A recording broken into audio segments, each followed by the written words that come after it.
한국 반미주의 기원에 대해서 살펴보게 되면요. 한국에서 반미주의는 본격적으로 1980년대 민주화 시기에 시작되었다라고 할 수 있는데요. 그 당시에 그 진보적인 학생과 운동 세력들의 부호가 반미주의였습니다. 그 당시의 반미주의는 우리가 개념적으로 혁명적 반미주의에 속한다라고 볼 수 있는데요. 왜냐하면 군부 정권을 붕괴시키는데 이 반미주의가 이제 활용되는 이념이었기 때문이죠. 당시 군부 정권은 친미적인 정권이었고요. 그 부족한 정치적인 정당성을 한미동맹의 강화 혹은 미국의 지지라고 하는 이런 요인으로 정당화시키고 정치적 정당성을 강화시키는 그런 역할을 했기 때문에 이 군부 정권에 반대하는 그런 진보적 세력의 입장에서는 바로 친미와 독재가 하나의 같은 연결선상에 있다라고 보고, 그렇기 때문에 반미주의를 내세우게 되면 바로 이러한 친미적인 독재 정권을 붕괴시킬 수 있다라는 이런 논리가 가능하게 되는 것이죠. 그래서 이런 반미주의를 내세우기 위해서는 반미주의가 단순히 미국을 반대한다는 그런 것을 넘어서서 바로 좀 애국적인 민족주의와 반미주의를 동일시하는 것이죠. 그래서 반미주의를 외치는 것은 결국은 애국적인 민족주의다 라고 하면서 반미주의 구호를 통해서 친미적인 독재 정권을 붕괴하는 그런 맥락에서 한국의 반미주의가 시작되었다라고 볼 수 있겠습니다. 당시 반미주의를 내세웠던 진보적인 세력들은 미국에 대해서 반미주의를 뒷받침할 수 있는 구체적인 증거, 첫째는 광주 민주화 항쟁 당시에 미국의 책임, 당시 쿠데타 세력은 광주의 항쟁을 진압하기 위해서 군부대를 이동시켰는데 사실상 이 작전 지휘권은 미군 사령관이 가지고 있기 때문에 법적으로 따진다면 미군 사령관이 그것을 막을 수 있었다는 것이죠. 물론 현실적으로 미군 사령관이 그런 쿠데타 세력이 일방적으로 군대를 이동하는 데 대해서 지휘권을 행사하기는 현실적으로 쉽지 않습니다. 만일 그걸 거부할 경우에는 미군을 출동시켜서 무력적으로 막아야 되는 것인데 그것은 어려운 것이고요. 현실적으로는 어쨌든 법적으로나 윤리적으로는 책임을 피하기가 좀 사실은 쉽지 않은 그런 측면에서 반미주의가 대두하게 되는 그 배경이 되었고요. 두 번째는 광주 민주화 항쟁을 성공적으로 진압한 다음에 전두환 군부 정권이 들어서게 됐는데 이 정권에 대해서 워싱턴이 외교적으로 승인했다는 사실이죠.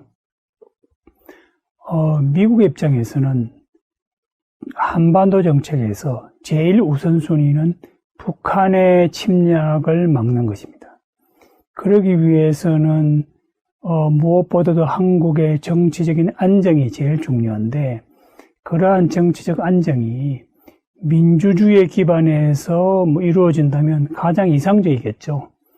그렇지만 그렇지 못하고 독재 정권에 의해서 정치적 안정이 이루어진다는 것과 혹은 그러한 정치 안정이 확보되지 못하고 끊임없이 무질서하고 그런 폭력적인 사태가 벌어질 경우에 미국의 입장에서 양자택일을 하게 된다면 독재 정권 하에서의 어떤 정치 안정이 그런 무질서보다는 안보적 관점에서는 더 낫다라고 판단할 수밖에 없는 것이고, 그것이 북한의 어떤 안보적 위협을 막는 데에서 더 순위가 있는 그런 이제 선택이라는 측면에서 전두환 군부 정권을 승인할 수밖에 없었다, 현실적으로. 그럼에도 불구하고 한국의 민주화 세력의 입장에서 볼 때는 상당히 이제 실망스러운 행동이었고요. 미국이 외치는 자유와 민주주의의 수호, 확산이라고 하는 것이 결국은 이중잣대가 아닌가. 즉, 다시 말해서 반미적인 정권에 대해서는 가혹하게 자유와 민주주의라고 하는 잣대를 들이대고, 친미적인 정권에 대해서는 그러한 잣대를 좀 느슨하게 된다라는 그런 측면에서 한국의 민주화 세력들은 미국에 대해서 실망을 하고 반미주의를 구호로 내세우는데 큰 어려움이 없었다라고 볼 수 있겠습니다. 1990년대 들어서서는 경제적인 갈등이, 한미 간에 그런 갈등이 반미주의를 촉발하는 그런 계기가 되었는데요. 1990년도 초반에 미국 정부가 한국 시장 개방 압력을 하기 시작했습니다. 그 이유는 1980년대에 미국의 전 세계 교역 적자가 생겨나게 되면서, 특히 이제 미국이 교역 적자를 보고 있는 나라들, 독일, 일본, 그리고 거기에 이제 한국도 포함시켜서 시장 개방 이제 압력을 이제 하게 되었고요. 그 당시에 독일이나 일본의 경우에는 개방을 할 수 있는 좀 여력이 있었지만, 한국의 경우에는 시장 개방을 한다는 것이 그렇게 경제적인 여건이 쉽지 않은 상황이었는데, 미국의 그러한 개방 압력은 한국 국민들의 반미 감정을 촉발하는 그런 배경이 되었다. 즉, 한국인의 관점에서 볼 때는 경제대국인 미국이 다른 경제대국, 즉 독일이나 일본에게나 할 수 있는 그런 요구를 한국과 같은 개발도상국에게 했다는 그런 측면에서 다소 실망을 할 수밖에 없었고, 그래서 미국의 이미지가 과거의 그런 한국을 도와주는 시혜자의 그런 이미지에서 경쟁자로 바뀌게 되면서 어떤 고마운 감정보다는 이제 미국과는 대등하게 경쟁해야 된다라고 하는 그런 차원에서 다소 미국에 대한 호감도가 줄어드는 그런 경향이 나타났고요. 그리고 이제 미국도 자국의 이익을 위해서는 한국에게 좀 압력을 가할 수 있는 나라구나라고 하는 그런 경험을 하게 되었습니다.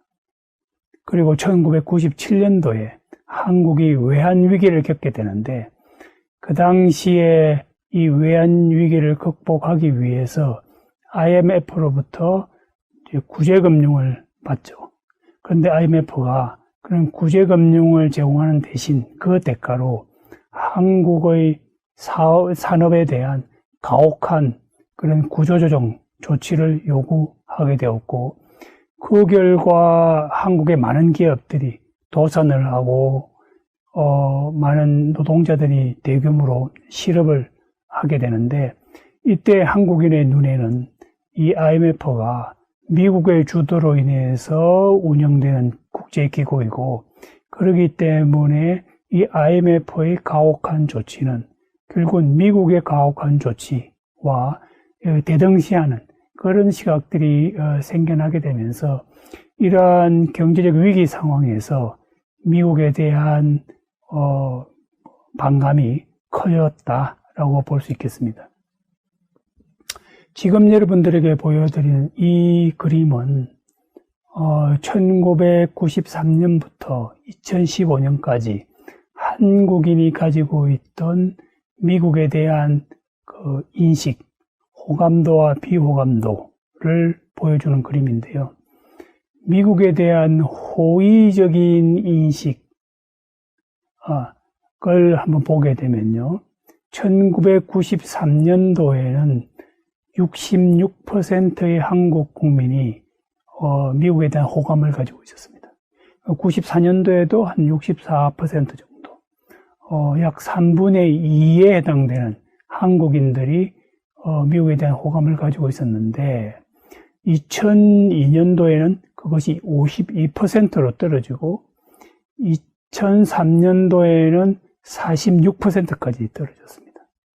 그러다가 2007년도에 58, 2008년도에 70 이렇게 넘었으면서 2010년도 이후에는 거의 80% 수준으로 회복했다.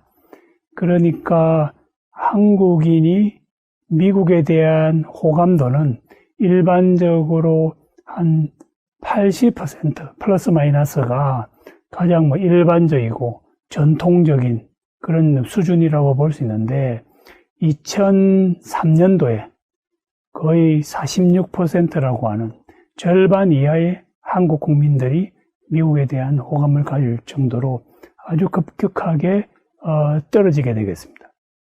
그렇다면 우리가 가지게 되는 의문이 왜 2003년도에 그러한 대미 인식이 급격하게 악화되었느냐라는 것인데요.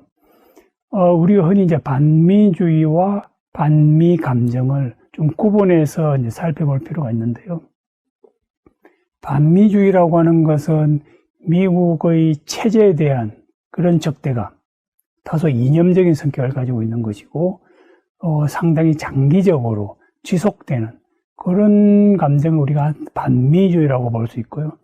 반미 감정이라고 하는 것은 다소 감정적인 기복이 있는, 특히 미국의 체제가 아니라 미국의 정책에 대한 부정적인 인식을 가지고 있을 때 반미적인 감정이 생겨나게 된다. 그렇기 때문에 이것은 정책적인 갈등이 생기는 그 시기에 단기적으로 그리고 일시적으로 생겨나는 이제 감정이라는 것이고요.